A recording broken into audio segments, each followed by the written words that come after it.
Hi guys, welcome back to my channel. ಎಲ್ಲರೂ ಹೇಗಿದ್ದೀರಾ? ನಾವು ಕೂಡ ಚೆನ್ನಾಗಿದ್ದೀವಿ. ಆ್ಯಕ್ಚುಲಿ ಇವತ್ತು ಊರಿಂದ ಬಂದಿದ್ದು ನಾನು ಓಟ್ ಹಾಕೋಕ್ಕೆ ಅಂದ್ಬಿಟ್ಟು. ಎಲ್ಲ ಕಡೆ ಓಟನ ಹಾವಳಿ ತುಂಬ ಜೋರಾಗಿದೆ. ಸೊ ನಮ್ಮೂರಲ್ಲೂ ಕೂಡ ಅಂದರೆ ಹಸ್ಬೆಂಡ್ ಮನೇಲಿ ನಂದು ಓಟ್ ಇರೋದು. ಸೊ ಹಾಕ್ಬಿಟ್ಟು ಹೋಗೋಣ ಅಂದ್ಬಿಟ್ಟು ಬಂದೆ. ಹಾಕ್ಬಿಟ್ಟು ಮತ್ತೆ ಊರಿಗೆ ಹೋಗಬೇಕು ಅಮ್ಮನ ಮನೆಗೆ. ಸೊ ಅಲ್ಲಿ ಸ್ವಲ್ಪ ಫಂಕ್ಷನ್ಸು ಮತ್ತು ಕೆಲವೊಂದು ನಮ್ಮದೇ ಪರ್ಸ್ನಲ್ ಕೆಲಸಗಳಿದೆ. ಸೊ ಹಂಗಾಗಿ ಮತ್ತೆ ಹೋಗಬೇಕು. ಯಾಕಂದರೆ ಇವಳಿಗೆ ಅಡ್ಮಿಷನ್ ಇತ್ತು, ಪಾಪುಗೆ, ನನ್ನ ಮಗಳಿಗೆ ಮಾಡಿಸ್ಬಿಟ್ಟು ಮತ್ತೆ ಬರೋಣ ಅಂದ್ಕೊಂಡು ಹೋಗಬೇಕು. ಸೊ ನೋಡೋಣ, ಇಲ್ಲೊಂದು ಸ್ವಲ್ಪ ದಿನ ಇದ್ಬಿಟ್ಟು ಹೋಗೋದು. ಬೆಳ್ಳಿನ ಇವತ್ತು ಸ್ಕೂಲಿಗೆ ಸೇರಿಸ್ಬೇಕು, ಅದಕ್ಕೆ ಕರ್ಕೊಂಡು ಹೋಗ್ತಾ ಇದ್ದೀವಿ. ನೋಡಬೇಕು, ಇಲ್ಲೇ ಹತ್ರದಲ್ಲಿರೋ ಸ್ಕೂಲೇನೆ, ಗೊತ್ತಿರೋ ಸ್ಕೂಲೇನೆ ಸೇರಿಸ್ತಾ ಇರೋದು. ಫೀಸ್ ಎಷ್ಟಾಗುತ್ತೆ ಏನು ಅಂತ ಕೇಳಿಕೊಂಡು ಅವಳನ್ನ ಅಡ್ಮಿಷನ್ ಮಾಡಿಬಿಟ್ಟು ಬರಬೇಕು. ಸೊ ನಾನು ಬೆಳ್ಳಿ ಇಬ್ಬರು ಕೂಡ ರೆಡಿ ಆಗಿದ್ದೀವಿ. ಅವರಪ್ಪ ಇಲ್ಲೇ ಎಲ್ಲೋ ಹೋಗಿದ್ದಾರೆ, ಅವರು ಬರಬೇಕು. ಬೆಳ್ಳಿ, ನಮ್ಮ ಬೆಳ್ಳಿ ಅಂತೂ ಬಿಸಿಲಲ್ಲಿ ಆಟ ಆಡಿ ಫುಲ್ಲು ಬ್ಲ್ಯಾಕ್ ಆಗಿಬಿಟ್ಟಿದ್ದಾಳೆ. ಫುಲ್ ಟ್ಯಾನ್ ಆಗಿಬಿಟ್ಟಿದೆ ಸ್ಕಿನ್ನೆಲ್ಲ. ಯಾಕಂದರೆ ಬಿಸಿಲಿಗೆ ಹೋದರೆ ಹಂಗೆ ಅಲ್ವಾ, ಇವಾಗ ಸಿಕ್ಕಾಬಟ್ಟೆ ರೇಡಿಯಂಟು ಸ್ಕಿನ್ಗೆ ಅಫೆಕ್ಟ್ ಮಾಡ್ತವೆ. ಹಾಗೆ ರೆಡಿಯೆಲ್ಲ ಆಗಿ ಅವರಪ್ಪ ಎಲ್ಲೋ ಹೊರಗಡೆ ಹೋಗಿದ್ರು. ಸೊ ಕಾಯ್ಕೊಂಡು ಆಚೆ ನಿಂತಿದ್ವಿ. ಹೋಗ್ಬಿಟ್ಟು ಆ್ಯಕ್ಚುಲಿ ಬಂದಾಯಿತು. ಅಲ್ಲೇನು ವೀಡಿಯೋ ಮಾಡೋಕ್ಕೆ ನಾನು ಹೋಗಿಲ್ಲ, ಯಾಕಂದರೆ ಇದು ನಮ್ಮ ಪರ್ಸ್ನಲ್ ಡೀಟೇಲ್ಸ್ ಎಲ್ಲ ಸೋಷಿಯಲ್ ಮೀಡ್ಯಾದಲ್ಲಿ ಅಪ್ಲೋಡ್ ಮಾಡೋದು ಅಷ್ಟು ಒಳ್ಳೆಯದಲ್ಲ. ಸೊ ಹಂಗಾಗಿ ಮಗುನ ಸ್ಕೂಲಿಗೆಲ್ಲ ಸೇರಿಸ್ಬಿಟ್ಟು ಅಡ್ಮಿಷನ್ ಮಾಡಿಬಿಟ್ಟು ಬಂದ್ವಿ. ಸೊ ಈ ಇಡ್ಲಿ ರೆಸಿಪಿ ನಿಮ್ಗೆ ಹೇಳಲೇಬೇಕು ನಾನು. ಆ್ಯಕ್ಚುಲಿ ಏನು ಗೊತ್ತಾ, ಬೆಳಗ್ಗೆಯಿಂದ ನೆನೆಸ್ಬಿಟ್ಟು ಆಮೇಲೆ ರಾತ್ರಿ ರುಬ್ಬಿ ಮಾಡ್ತಾರೆ ಅಲ್ವಾ ಕೆಲವರು. ಬಟ್ ನಾನು ಜಸ್ಟ್ 4 hours ಅಷ್ಟೇ ನೆನೆ ಹಾಕಿರೋದು. ಬಟ್ ಎಷ್ಟು ಚೆನ್ನಾಗಿ ಬಂದಿತ್ತು ಅಂದರೆ ಇಡ್ಲಿ ಸಖತ್ತಾಗಿ ಬಂದಿತ್ತು. 5 ಗಂಟೆಯಲ್ಲಿ ನೆನೆ ಹಾಕಿದ್ದು ನಾನು. ಸಂಜೆ 5 ಗಂಟೆಯಲ್ಲಿ ನೆನೆ ಹಾಕ್ಬಿಟ್ಟು 8 ಗಂಟೆ 8:30 ಅಷ್ಟರೊಳಗೆ ಆಲ್ರೆಡಿ ರುಬ್ಬೇ ಬಿಟ್ಟಿದ್ದೆ ನಾನು. ನಿಜವಾಗ್ಲೂ ತುಂಬ ಮೃದುವಾಗಿ ಬಂದಿತ್ತು ಇಡ್ಲಿ ಮಾತ್ರ. ನಮ್ಮದು ಹಳೆ ಕಾಲದ ಇಡ್ಲಿ ಪಾತ್ರೆ ಈ ಥರ ಇರೋದು ನಮ್ಮಮ್ಮನ ಮನೇಲಿ. ಸೊ ಹಸ್ಬೆಂಡ್ ಮನೇಲಿ ಸ್ವಲ್ಪ ಬೇರೆ ಥರ ಇದೆ. ಇದೇನಿದು ಸಡನ್ನಾಗಿ ಹಸ್ಬೆಂಡ್ ಮನೆಯಿಂದ ಅಮ್ಮನ ಮನೆಗೆ ಶಿಫ್ಟ್ ಆಗಿಬಿಟ್ರಲ್ಲ ಅಂತ ಯೋಚನೆ ಮಾಡಬೇಡಿ. ಸೊ ಹಳೆ ವೀಡಿಯೋಸ್ನು ಕೂಡ ಇದಕ್ಕೆ ಇನ್ಕ್ಲೂಡಿಂಗ್ ಮಾಡಿದ್ದೀನಿ ನಾನು. ಯಾಕಂದರೆ ಅಲ್ಲಿ ವೀಡಿಯೋಸ್ನ ಮಾಡಿದ್ದೆ, ಬಟ್ ಇತ್ತೀಚೆಗಂತೂ ನಾನು ವ್ಲಾಗ್ ಹಾಕೇ ಇಲ್ಲ. ಸೊ ವೀಡಿಯೋಸ್ ಎಲ್ಲ ಕೂಡ ಪೆಂಡಿಂಗ್ ಇತ್ತು. ಸೊ ಅದನ್ನು ಕೂಡ ಈ ವ್ಲಾಗಲ್ಲಿ ನಾನು ಅಪ್ಲೋಡ್ ಮಾಡಿದ್ದೀನಿ.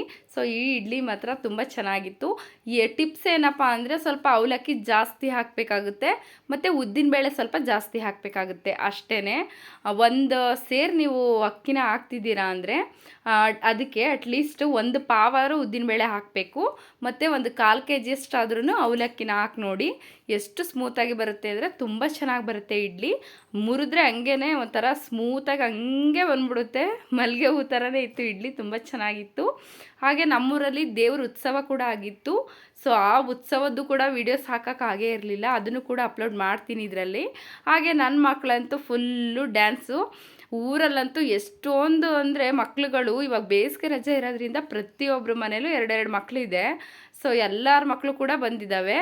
ಏನು ಫುಲ್ಲು ಕುಣಿಯೋದು ಬಿಸಿಲಲ್ಲಿ. ಅಲ್ಲಿ ನೋಡಿ, ನಮ್ಮ ದೊಡ್ಡಪ್ಪನ ಮಗಂದು ಟ್ರ್ಯಾಕ್ಟ್ರ್ ಇದೆಯಲ್ವ, ಅದರಲ್ಲಿ ನಿಂತ್ಕೊಂಡು ಕುಣ್ಕೊಂಡು ಬೆಳಗ್ಗೆನಲ್ಲ, ರಾತ್ರಿ ಅನ್ನಲ್ಲ, ಮಧ್ಯಾಹ್ನ ಅನ್ನಲ್ಲ, ಫುಲ್ಲು ಬಿಸಿಲಲ್ಲಿ ಒಣಗ್ತಾ ಇರ್ತವೆ. ಹಾಗೆ ನಮ್ಮ ದೊಡ್ಡಪ್ಪನ ಮಗಳು ಕೂಡ ಬಂದಿದ್ಲು, ಅವ್ರ ಮಕ್ಕಳೇನೆ ಅವರು. ಸೊ ನಮ್ಮ ಹೊಸ್ಮನೆ ಹತ್ರ ಹೋಗಿದ್ವಿ. ಅಲ್ಲೆಲ್ಲ ನೋಡಿಕೊಂಡು ಜಸ್ಟ್ ಇವಾಗ ಬಂದು ರೆಡಿ ಆಗ್ತಾಯಿದ್ದೋ. ದೇವ್ರು ಬರುತ್ತೆ ಉತ್ಸವ, ಅದಕ್ಕೋಸ್ಕರ ರೆಡಿ ಆಗಬೇಕಿತ್ತು. ಸೊ ರೆಡಿ ಆಗೋಣ ಅಂದ್ಬಿಟ್ಟು ಕರ್ಕೊಬರೋಕ್ಕೆ ಅಂತ ಹೋದೆ. ಮತ್ತೆ ಹೋಗಿದ್ದಾಳೆ ಇವಳು ಸುಬ್ಬಿ. ಇವಳು ಒಬ್ಳನ್ನ ಹಿಡಿಯೋದೇ ಒಂದು ದೊಡ್ಡ ವಿಷಯ ಆಗಿದೆ ನನಗೆ. ಯಾಕಂದರೆ ಮನೇಲೇ ಇರಲ್ಲ ಒಂದು ನಿಮಿಷನೂ, ಆಚೆ ಓಡೋಗ್ತಾಳೆ. ಇವಾಗ ಬಿಸಿಲಲ್ವ, ಹಂಗಾಗಿ ನಮಗೂ ಸ್ವಲ್ಪ ಭಯ, ಹುಷಾರು ತಪ್ಪಿಬಿಡ್ತಾರೆ ಅಂದ್ಬಿಟ್ಟು. ಹಾಗಾಗಿ ನಾವು ಕೂಡ ಸರಿ ಅಂದ್ಬಿಟ್ಟು ರೆಡಿ ಆಗಿಬಿಟ್ಟು, ಇನ್ನೇನು ಉತ್ಸವ ಬರ್ತಾಯಿತ್ತು, ಸೊ ಹೋಗೋಣ ಅಂತ ಹೊರಟ್ವಿ. ಬಟ್ ಮಳೆ ಬರ್ತಾಯಿತ್ತು, ಅದೇ ಒಂದು ಆಶ್ಚರ್ಯ ಅನ್ಕೋಬೇಕು. ಅಷ್ಟು ದಿನದಿಂದ ಒಂದು ಚೂರು ಕೂಡ ಮಳೆ ಇರಲಿಲ್ಲ. ಅವತ್ತು ಮಾತ್ರ ಸ್ವಲ್ಪ ಮಳೆ ಸ್ವಲ್ಪ ಬಂತು ಅಷ್ಟೇ, ಜಾಸ್ತಿ ಇಲ್ಲ, ಬಟ್ ಮಳೆ ಬಂತು. ಹಂಗಾಗಿ ಟಾರ್ಪಲೆಲ್ಲ ಹಾಕಿದ್ದಾರೆ ದೇವ್ರ ಮೇಲೆ. ಮುತ್ತುರಾಯ ಸ್ವಾಮಿದು ಇದು ಉತ್ಸವ ಬಂದಿದ್ದು. ಸೊ ಸ್ವಲ್ಪ ಲೇಟಾಗಿ ಮಾಡಿದ್ರು ನಮ್ಮೂರಲ್ಲಿ ಉತ್ಸವ.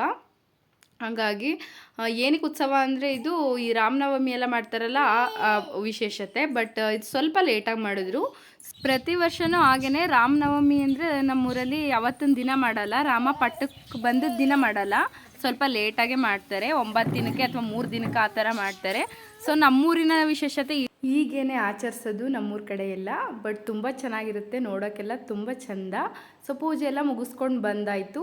ಬಂದು ನನ್ನ ಮಗಳು ಫುಲ್ ಡ್ಯಾನ್ಸ್ ಮೂಡಲ್ಲಿದ್ದಾಳೆ. ಅವಳಿಗೆ ಫುಲ್ಲು ಡ್ಯಾನ್ಸ್ ಅಂದರೆ ತುಂಬ ಇಷ್ಟ. ನಾನು ಹಳೆ ವೀಡಿಯೋಸ್ ನೀವು ನೋಡಿದರೆ ನಿಮಗೆ ಗೊತ್ತಾಗುತ್ತೆ. ಯಾವಾಗಲೂ ಬರೀ ಡ್ಯಾನ್ಸ್ ಮಾಡೋದೇ ಅವಳಿಗಿಷ್ಟ. ಸೊ ಹಾಗೆಯೇ ನಾನು ಅಂಗನವಾಡಿಯಲ್ಲಿ ಸಿಗುತ್ತೆ ನೋಡಿ ಮಿಲ್ಕ್ ಪೌಡರು, ಆ ಮಿಲ್ಕ್ ಪೌಡರಿಂದ ಪೇಡ ಮಾಡೋಣ ಅಂತ ಅಂದ್ಕೊಂಡೆ. ಯಾಕಂದರೆ ಅವತ್ತು ಪೂಜೆ ಬೇರೆ ಇತ್ತಲ್ವ, ಸೊ ತಿನ್ನೋಕ್ಕಾಗುತ್ತೆ ಅಂದ್ಬಿಟ್ಟು ಮಾಡೋಣ ಅಂತ ಅಂದ್ಕೊಂಡು ಮಾಡ್ತಾಯಿದ್ದೀನಿ. ಆ್ಯಕ್ಚುಲಿ ನಾನು ಯೂಟ್ಯೂಬಲ್ಲಿ ನೋಡಿಕೊಂಡೇ ಮಾಡಿದ್ದು, ಹಾಗಾಗಿ ರೆಸಿಪಿ ಶೇರ್ ಮಾಡ್ತಾಯಿಲ್ಲ.